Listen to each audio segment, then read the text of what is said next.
Across America right now, conversations about faith are changing in some pretty dramatic ways. Bible verses get mixed with internet rumors, creating a volatile blend. Ancient prophecy blends with contemporary politics, often with alarming implications. 2,000-year-old scripture meets modern fear and anxiety, shaping narratives that challenge traditional understanding. In churches, online forums, and social media feeds scrolling late at night, some Christians are asking increasingly urgent questions. They speak of hidden enemies controlling events, secret plans unfolding behind the scenes, and spiritual warfare playing out in the physical world. So we're beginning with a careful but important question. Why do conspiracy theories find such strong roots specifically in American Christianity? This isn't a dismissal, but a critical inquiry into a complex phenomenon. Christianity in America has always existed alongside periods of deep uncertainty. Wars that shook the nation, rapid cultural change that made the world unrecognizable, and economic fear when people lost their security have all played a role. Moral panic about the direction society was heading has also been a recurring theme. In times like these throughout history, people naturally look for patterns that make sense of chaos. They desperately seek explanations that make confusion and upheaval feel meaningful rather than random. This is a deeply human response to uncertainty that goes way beyond religion, touching on fundamental psychological needs for coherence. But where exactly does genuine faith end? That profound trust in God's sovereignty and care? And where does unhealthy suspicion begin? That line isn't always clear, and its blurring demands rigorous theological and sociological analysis.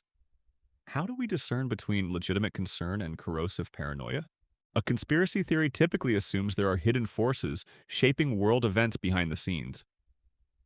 These forces are usually portrayed as powerful, secretive, coordinated, and morally corrupt, operating with malevolent intent. This framework offers a compelling, albeit often simplistic, explanation for complex global issues. Some Christians interpret current events and world affairs through explicitly spiritual language. They see signs of prophetic fulfillment, recognizing symbols they believe have spiritual significance, and finding warnings about the end times in daily news. This hermeneutic often prioritizes a specific eschatological lens. Ephesians 6:12 says, "For we wrestle not against flesh and blood, but against powers and principalities in heavenly places." That verse gets cited a lot to suggest that visible conflicts have invisible spiritual dimensions, providing a biblical justification for seeking hidden spiritual enemies. But how should this verse be properly interpreted in a contemporary context? So we have to ask honestly, does this kind of spiritual awareness genuinely make believers more alert to real dangers and spiritual realities that secular people miss? Does it provide important discernment, or does it merely reframe existing anxieties? We must critically examine its epistemological claims. Or does it actually make believers more vulnerable to suspicion, more likely to see malicious intent where there might just be human error, incompetence, or natural complexity? Because there's a real difference between spiritual discernment and paranoid suspicion, even if they can look similar on the surface. This distinction is vital for maintaining intellectual and spiritual integrity. End times teachings about the return of Christ and the events leading up to it have had enormous influence on American Christianity for generations. This ranges from detailed studies of the Book of Revelation to modern prophecy movements and best-selling books about the rapture and tribulation. These narratives often provide a framework for understanding global events. Major world events like wars, global pandemics, and dramatic political shifts often get interpreted through this eschatological lens as potential signs that the end is near. People look at current events and see them fitting patterns they believe were predicted centuries ago, creating a sense of impending climax. This interpretive practice can be deeply compelling. Matthew 24:36 quotes Jesus saying, "No one knows the day or the hour of his return," which should create humility about predicting the future. This biblical caution often seems to be overlooked in the fervent pursuit of prophetic timelines. How do we reconcile this tension? But we have to ask, are these interpretations of current events as end times signs genuinely rooted in careful biblical study and theological reflection? Or are they primarily shaped by contemporary fears and anxieties that get projected onto ancient texts? This is a critical question for academic and theological discourse. Are people reading the Bible to understand what it actually says, or reading their fears into the Bible to make those fears feel spiritually significant? This hermeneutical approach risks eisegesis over exegesis, distorting the original meaning. What are the implications of such a practice for Christian doctrine? And how much is modern media, 24-hour news cycles that emphasize crisis and conflict, shaping how Christians interpret prophecy rather than the other way around? The constant barrage of information, often sensationalized, can easily fuel apocalyptic interpretations, blurring the lines between news and prophecy. This media influence warrants serious academic scrutiny. In the past, religious teachings spread relatively slowly through published books, denominations, and established church networks. There were gatekeepers and traditional channels of dissemination. This provided a degree of vetting and theological oversight. Today, videos, live streams, social media posts, and viral content spread instantly to millions of people with zero institutional gatekeeping. This democratization of information, while offering new avenues for connection, also presents significant challenges to discernment. The speed and reach are unprecedented. Completely unverified ideas can look authoritative and credible, especially when they're presented alongside Bible verses and delivered in confident, certain tones by charismatic speakers. Production value can make anything look legitimate, regardless of its factual basis. This creates a powerful illusion of truth. Algorithms reward content that generates strong emotional reactions, which conspiracy theories definitely do. Fear, outrage, and a sense of exclusive knowledge are powerful drivers of engagement. This algorithmic bias can inadvertently amplify misinformation and divisive narratives within Christian communities. So we absolutely must ask, has digital media fundamentally changed how Christians discern truth from falsehood?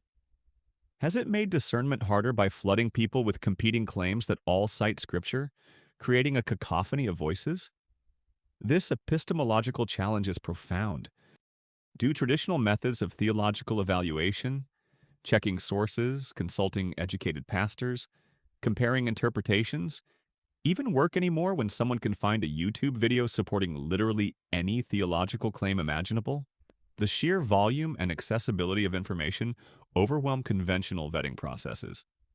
This demands new strategies for theological education. Because the internet has democratized who can teach, which has both benefits and serious risks.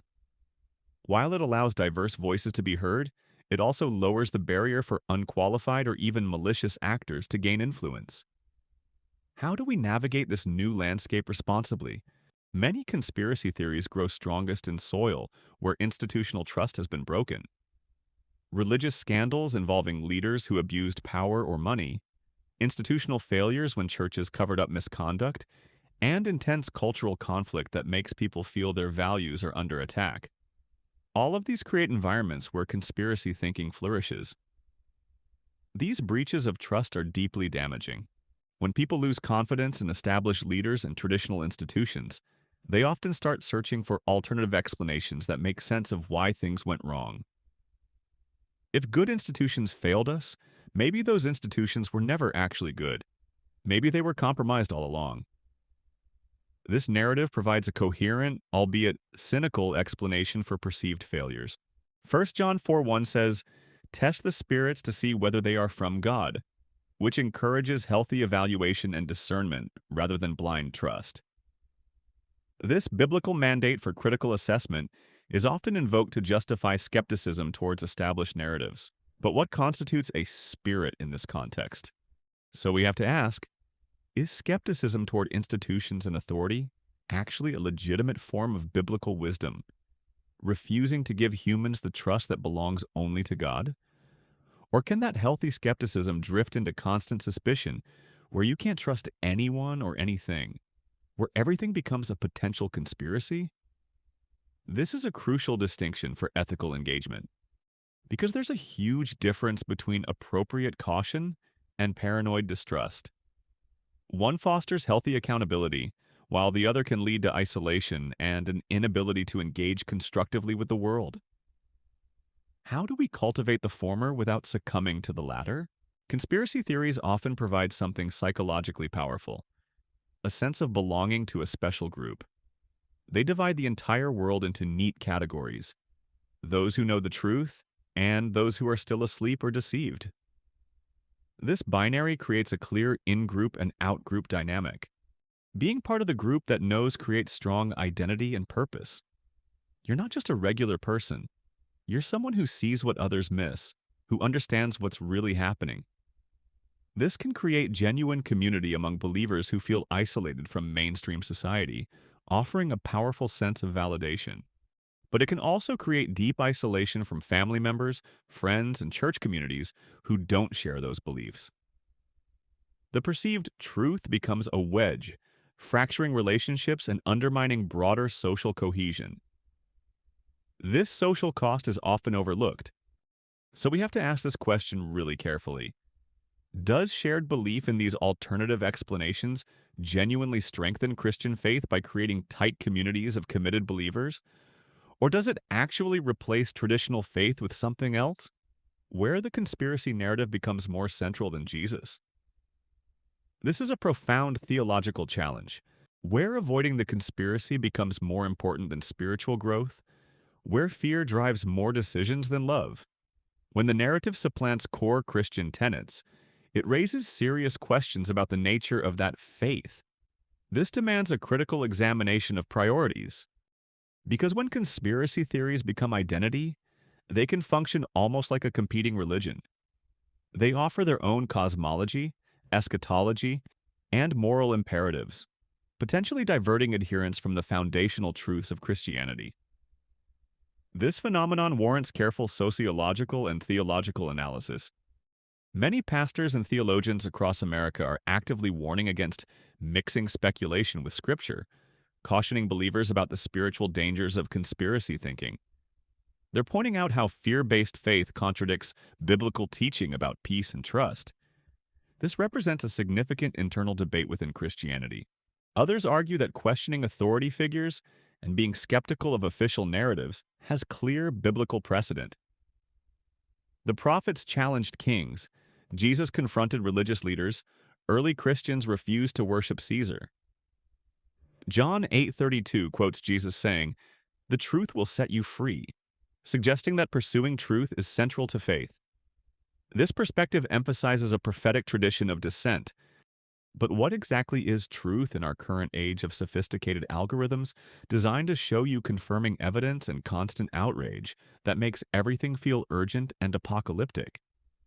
How do Christians distinguish between healthy questioning and destructive paranoia? This epistemological crisis is exacerbated by digital media.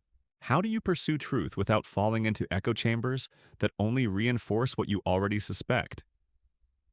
These aren't rhetorical questions. They're real challenges that Christians are wrestling with right now. And there aren't easy answers that everyone agrees on. This ongoing struggle requires intellectual rigor and spiritual humility. Let me leave you with some important questions to think about. Why do certain conspiracy ideas spread faster and more successfully among American Christians than in other countries or among other religious groups? Is this something specific about American Christian theology? Particular interpretations of end times prophecy or spiritual warfare? This comparative analysis is crucial. Or is this really more about the cultural and political moment we're living in? Polarization, institutional distrust, social media dynamics that would affect any group, regardless of their faith? Understanding the interplay between theological frameworks and broader societal trends is essential. And here's maybe the most important question. How can Christian faith remain grounded in truth and rooted in Scripture without becoming fearful, suspicious, and consumed by worst-case scenarios about hidden enemies? This is a challenge to maintain theological integrity in a turbulent world. Christianity has always wrestled with mystery, with uncertainty, with questions that don't have simple answers. That's part of faith, demanding trust beyond full comprehension. But history consistently suggests that fear and genuine faith are not the same thing. In fact, they often pull in opposite directions, undermining spiritual peace. Whether conspiracy thinking actually strengthens Christian belief or distracts from what matters most remains an honestly open question, demanding ongoing critical inquiry. But it's one that deserves thoughtful reflection rather than just emotional reaction. This is a call for intellectual and spiritual discernment. This is the scholar's ledger, where history, faith, and power are revealed through rigorous analysis. We invite you to engage with these complex issues. Subscribe to our channel for more in-depth discussions, share your informed thoughts and research in the comments below, and join us in the relentless critical search for truth.